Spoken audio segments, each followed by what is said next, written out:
Triple H is now the head of WWE Creative. Elsewhere, Vince McMahon reportedly wanted a SmackDown star written out before he then retired. And we have an update as well on Shane McMahon's WWE status. More on that in a little bit. Hello everyone, it's Jack and Ross coming to you from the future because this news is hot off the press.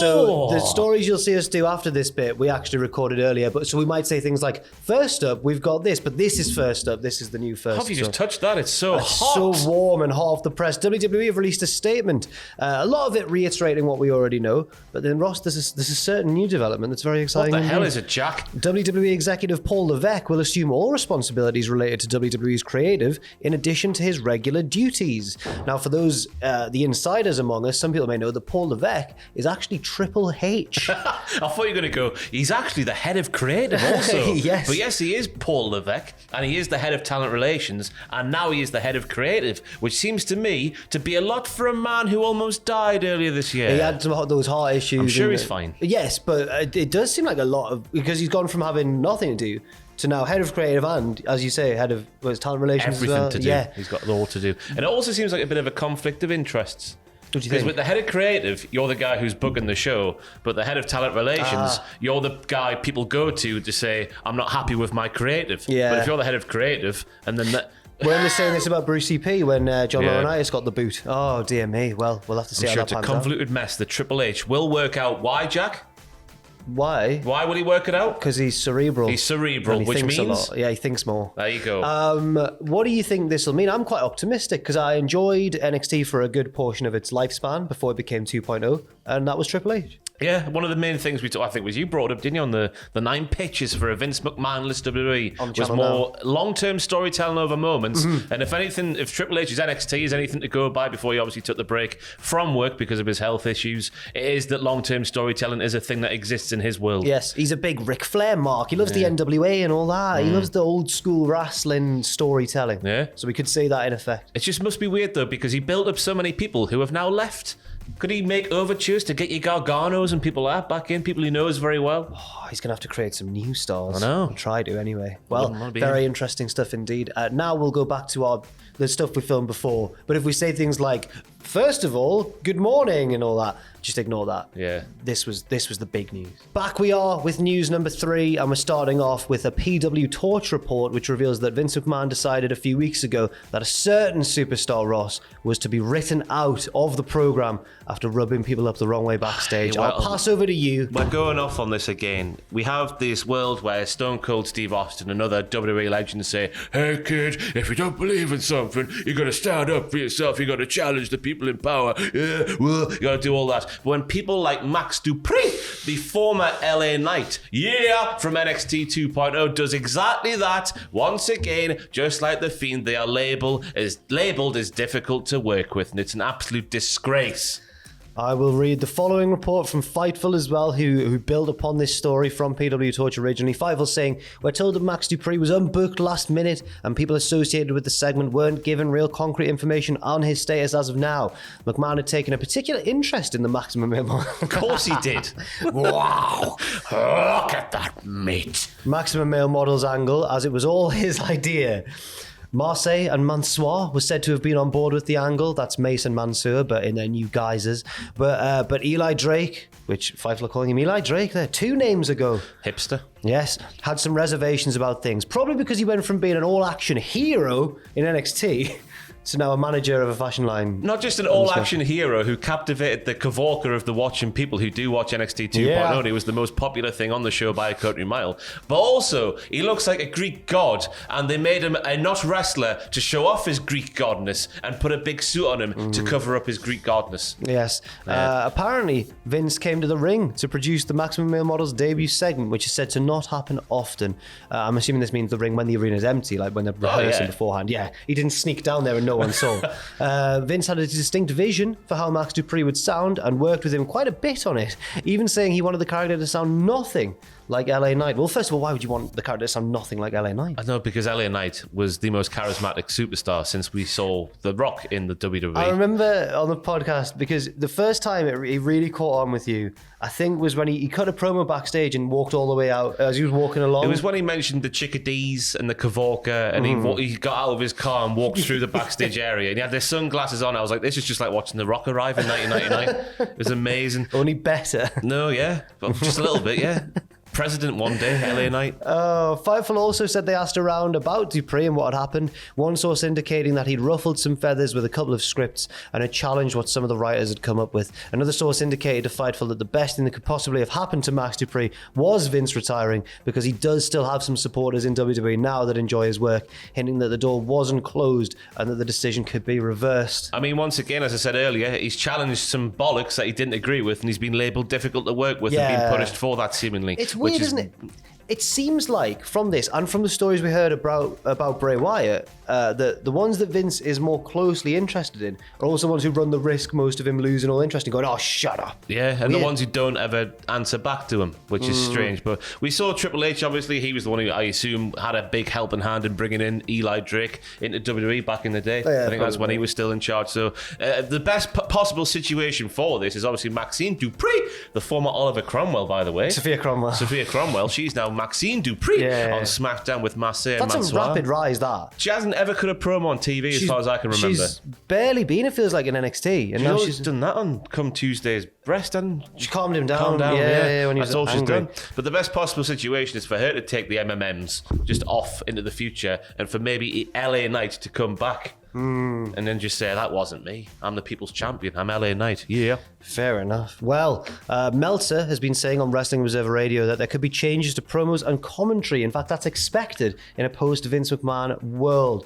This was one of the first things that we all speculated about immediately after the news had sunk in of, will the language change on commentary? Will they stop calling things title opportunities and local medical facilities and stuff? I understand the local medical facility one, because just call it a apparently hospital? Yeah, they brought that about because people would go to the hospital in the city they were at to try and find the wrestlers. Oh, that makes which sense. isn't Yeah, helpful yeah, for fair anybody, never mind just the wrestlers. So I can see that one, but the rest of them, title instead of belt, for example, they don't need to change. It seems like an unnecessary thing to punish people for. Well, Meltzer's speculating that certain words that Vince didn't like could make a comeback. Well, words that Vince famously dislikes are belt, hospital, non-title match, and of course, wrestling. Also, on the subject of this, of the verbiage used on commentary and everything, Cody Rhodes got into a talk about it, about the use of the word belt specifically at Comic-Con in San Diego, which various wrestlers were at, actually, from all sorts of promotions, from WWE and AEW. The two of them. Yes, Cody said they can fine me $1,000 every time I say belts. I'm fine with that. What a flex. What a baller. If they give me a title belt, sure, it's a championship, but it also physically goes around your waist, Or over your shoulder. or over your shoulder, or around your neck, like Bubba Ray Dudley. Yeah. Or backwards. Like, who was it? Was it Alexa Bliss used to go like that? And Oh, when she someone turned around? did, yeah. That Cash Wheeler does that, doesn't he? He puts it on Yes. backwards and then twists it around. Pete Dunne in the mouth, Yeah. hanging it from his strong teeth. Yeah, it could various things. I get what Cody's saying there, because it is a belt. But I've always wondered, is the belt the prize? Or is the prize does the belt just represent something metaphysical in the air that you can't... You could say that, but then you look at boxing and stuff like that, and they call it a belt, so why should wrestling be any different, eh? Yeah. Just trying Or to set themselves apart. Maybe initially it was just to represent something that can't be physically represented. But down the line, the two have just become synonymous, the two concepts. The belt is now the title is now the belt. I don't know. God, it's a bit too much this for Yeah, Monday morning, yeah, that. it is Monday morning. We also have a Shane McMahon update.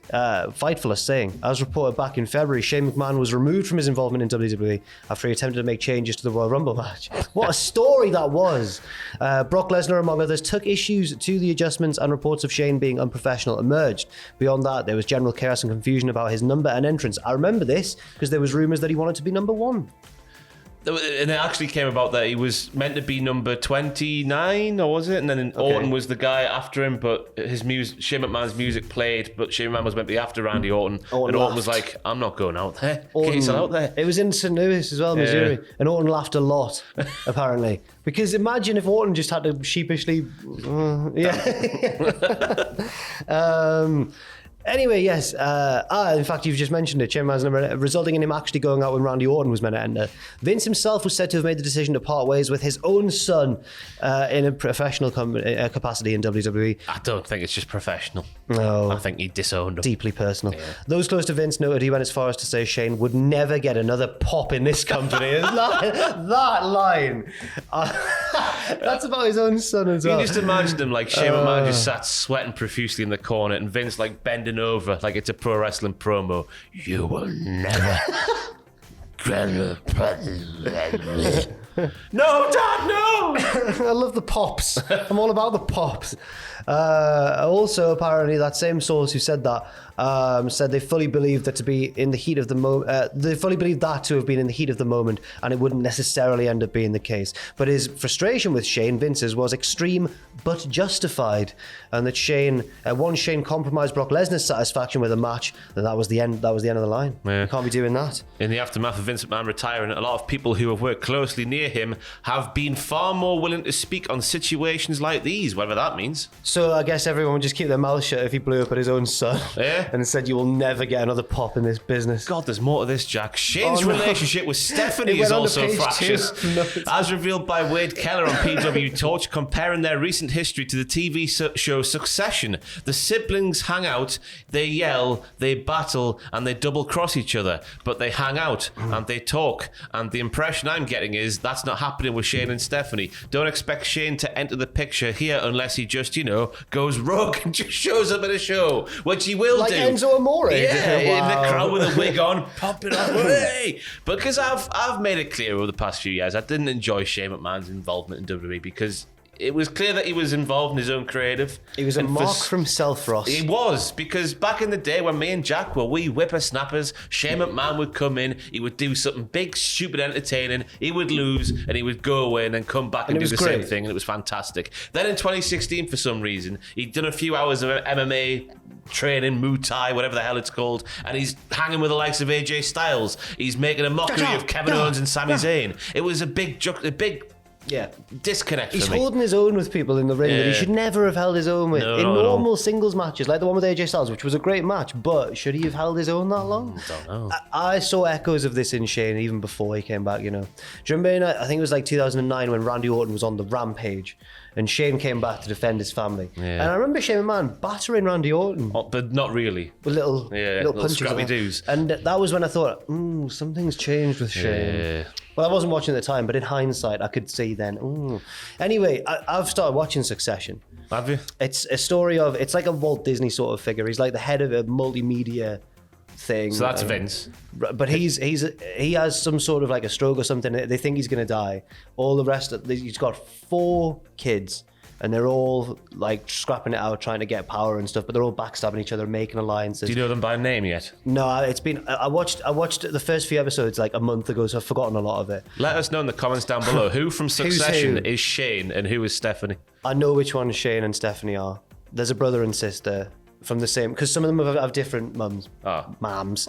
But anyway, then the guy wakes up and he's still alive, and then they're like, oh no, what do we do now? Oh man. Yeah, it's all very. Anyway, one of them is Macaulay Culkin's brother. He plays one of them. Well, wow. Yes. What a bit of information that is. What I'm saying, I had no idea he had a brother. I think it's his brother. It's an actor whose last name is Culkin, and he's pale. So I just assumed it was Macaulay Culkin's brother. Yes. Succession. This sort of stuff now to me is more entertaining than any of the storylines going on. Big time. Oh man. It's always been the case, hasn't it? But the Lesnar thing from Friday is fascinating as well. Yeah. He goes home, he comes back, he's on the show for the last bit. He was meant to be on the first part or something. I don't know. Who knows? And finally, as well, an NXT star, not just that, an NXT champion wants to return to the main roster. Mandy Rose, the Yeah, NXT Women's Champion. She's been appearing on that After the Bell podcast with Corey and Vic, and she's saying, I'm super grateful for everything that has come my way this past year. But I have to say in the beginning, I was a little taken back. Okay. What does that I don't mean? know. Taking that back, I guess. Yeah, but like, why? Why? She's got to the promised land. What, NXT 2.0? NXT 2.0. Okay, right, okay. I really don't know what the reasoning was why I was going back to NXT. Why she put NXT like that? I think that might just be the way it's written down. But I knew in the back Imagine if she went, why I went back to NXT. That's what I've written. That's what it normally means when it's putting abbreviated commas in it. But I knew in the back of my head this is going to be something really good. I'm definitely enjoying my time in NXT. Why is it written? But at the end of the day, of course, I want to be back on Raw and SmackDown. Don't know why it's written down like Whoever that. did the But copywriting for this. Just made Mandy sound so sarcastic, like she hates all brands in wrestling. That's not what Mandy did. She was just saying the names of the brands. But to be fair, I think now she's been through this reign of terror, which I compare on the Cultaholic Wrestling podcast to Triple H in 2003. I think Toxic Attraction are an act that could work on the main roster. Yeah. And Mandy obviously being at the front of it. I think Gigi Dolan's fantastic. I think JC Jane is massively improved Yes. from the start of the Toxic Attraction run. So I think there is, because you're looking at the title picture now. Obviously, you got the two young lasses, Team 2001, battling out now. But after that, you're No, looking tag at team. Zoe Stark, maybe. Yeah, I guess. Not. Oh, in terms of the Challenges for singles, Mandy, yeah. You got Zoe. You've got the two. Well, I don't know if Cora would, because that would be heel versus heel. Yeah, Maybe it'd be Roxanne would Perez. win that one. Yeah, who, by the way, is listed as a vacant. Well, as the champion alongside Vacant, which is proven me right from the podcast last week. I was like, people are overreacting here. Do you know who I'd like to see get a shot? Who? Maybe not necessarily win, but get a shot. Ivy Nile Yeah. from the Diamond Mine, which is forever. You know who I would like to see as well? Lash Legend, my favourite. Fallon Henley. She's been doing well recently. The whimsical Wendy Chu. She's already had her shot. She lost. She can have it again. No, she can't. So yeah, I understand. If Mandy came back, I think you're right. I definitely want to see serious, heelish, Toxic Attraction affiliated Mandy, not blonde, attractive woman. And that was the thing as it. well. She was like, why have I been put down to NXT? But I think the refreshing look and all that sort of stuff, it's done what, because I think she was, she had a role and they were trying different things. Obviously, with the Otis storyline was a big shift in what she'd done for a couple of years That was prior. great. But I think the change in look and change in sort of demeanour and attitude and whatnot, it's worked. So It has. Get her back up there. Fair play, Mandy. Thank you very much for watching this news video. If you've missed the other two news videos on the channel already today, do go and check them out if you want as well. Leave your thoughts and opinions in the comment section down below, and stay tuned to the channel for all of our SummerSlam coverage as we build towards the biggest party of the summer. Thanks. The second biggest party. Behind the Whitley Bay Caravan. No, behind Richard Tubman's leaving do. Ah, yes, of course. Thank you very much for watching, and we'll see you very soon.